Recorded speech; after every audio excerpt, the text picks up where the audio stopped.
नमस्कार.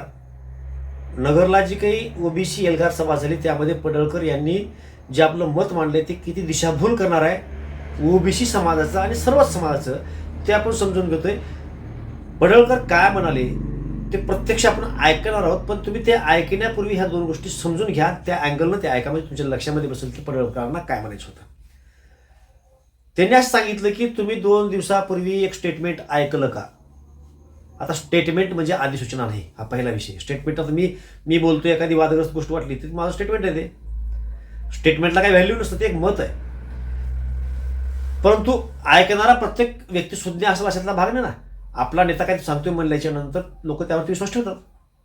मग कोणीतरी स्टेटमेंट केलं असं त्यांचं म्हणणं आहे. आणि ते स्टेटमेंट काय होतं की महाराष्ट्रातील सगळा मराठा आता ओबीसी होणार. आणि त्याला आधार काय, ती अधिसूचना. आता अधिसूचना जी आहे ती एक महत्त्वाचा मुद्दा आहे की ती फक्त मराठ्यासाठी नाही. जेवढ्या लोकांना आरक्षण आहे ते सर्वांसाठी आहे. सर्वांसाठी त्याच्यातली जी काही भाषा आहे, जे वर्णन आहे ते सगळ्यांना समान लागू होणार आहे. त्यामुळं मराठ्यांनाच फक्त काही त्याचा फायदा होईल, इतर लोकांना होणार नाही असं नाही. त्यांनी पुढे जाऊन हे सांगितलं की रामोशी बेरड असे काहीतरी जे काही समाज आहेत त्यांचे एकमेकांमध्ये लग्न संबंधाचे व्यवहार होतात. मग त्या प्रकरणामध्ये जे काही एससी मधले लोक आहेत त्यांना ह्याही समाजाला एससी सर्टिफिकेट मिळणार का, बाकीच्या लोकांना पण. आणि मिळणार असेल तर तो फक्त ओबीसीच नाही तर एससी एसटी सर्वांवर त्यांच्यावर सुद्धा अन्याय आहे. आता हा अन्याय कसा होऊ शकतो हे मला तर कळलं नाही. त्यांचं काय लॉजिक होतं तुम्ही ऐकल्याच्यानंतर ते समजून घेऊ शकता.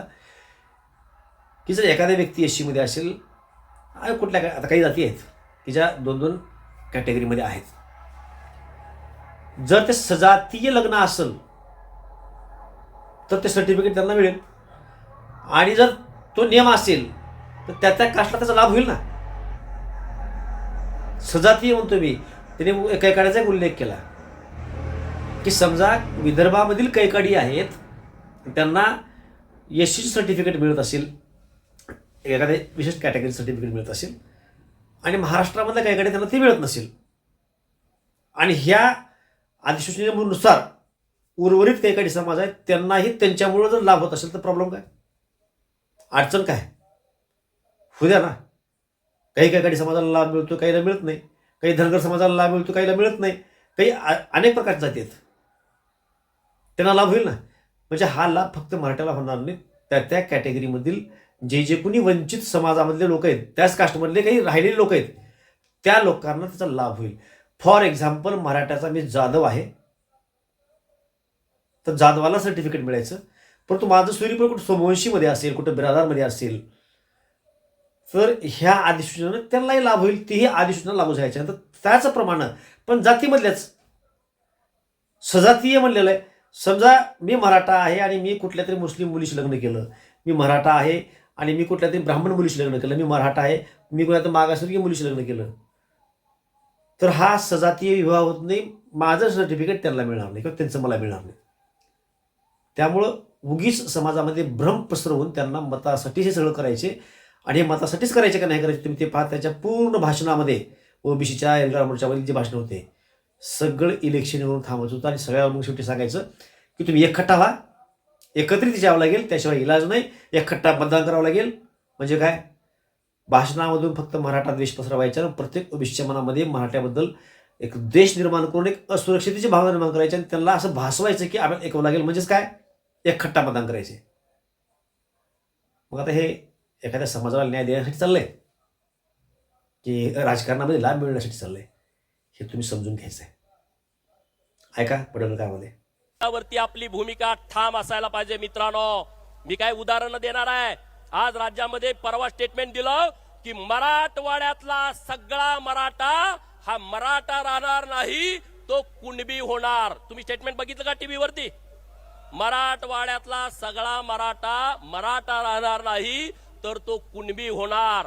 का तर सगळे सोयरे हे नवीन अधिसूचना आल्या त्यानुसार. माझा सवाल सरकारला आहे, या महाराष्ट्रामध्ये रामोसी, बेरड आणि बेडर, मी नीट सांगतोय ते ऐका, या महाराष्ट्रामध्ये रामोसी, बेरड आणि बेडर हे एकमेकाचे नातेवाईक आहेत, एकमेकाचे रक्ताचे पाहुणे आहेत. पिढ्यान पिढ्या ह्यांची लग्न एकमेकांशी होतात. परंतु यामधला बेडर हा मागासवर्गीय आहे, त्याला एससीचा दाखला मिळतो. माझा सरकारला सवाल आहे, जर बेडरला एससीचा दाखला मिळतो आणि तो माझ्या रामोसी आणि बेरडचा रक्ताचा नातेवाईक आहे, तर तुम्ही त्याला एससीचा दाखला देणार का? आणि जर तुम्ही देणार असाल तर ओबीसीच्याच नुसत्या आरक्षणाला तुम्ही धक्का लावत नाही, तुम्ही एससी एसटीच्या आरक्षणाला सुद्धा धक्का लावताय. बरोबर का चूक आहे? ह्याच्या पुढे जातो. धनगराची एक पोट जात आहे, खाटीक धनगर. अनेक पोट जाती आहेत, त्यापैकी एक खाटीक धनगर. आमचे धनगर समाजाचे नेते आहेत माळशिरस विधानसभा मतदारसंघामधले उत्तमराव जानकर. त्यांच्याकडं खाटीक धनगरचं एससीचं सर्टिफिकेट आहे आणि त्यांनी 2 वेळा 2014 आणि 2019ला विधानसभेची निवडणूक ही एससी सर्टिफिकेटवरती लढवली.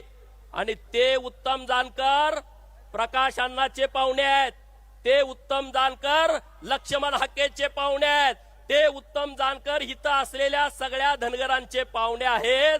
मग त्यांनी जर शपथपत्र दिलं तर सरकार सगळ्या महाराष्ट्रातल्या धनगरांना एससीचा दाखला देणार का? देणार का? अरे आम्ही घेणार नाही, कारण आम्ही अन्याय करणारी लोक नाही. पण सरकार ज्या चुकीच्या पद्धतीनं या सगळे सोयऱ्याची अधिसूचना आणली आहे, ती अधिसूचना चुकीची आहे मित्रांनो. तिसरा विषय, कैकाडी नावाची जात या महाराष्ट्रात आहे आणि विदर्भात कैकाडींना एससीचा दाखला मिळतो आणि कैकाडी समाजाचे पाहुणे सगळ्या महाराष्ट्रात आहेत. मग काय आहे, एकच जात असेल आणि त्यांना 2 आरक्षण मिळत असतील तर त्यांच्या बाबतीमध्ये स्पष्टता सरकारनं कुठली दिलेली नाही. असे अनेक विषय मित्रांनो आपल्या समोर मांडण्यासारखे आहेत.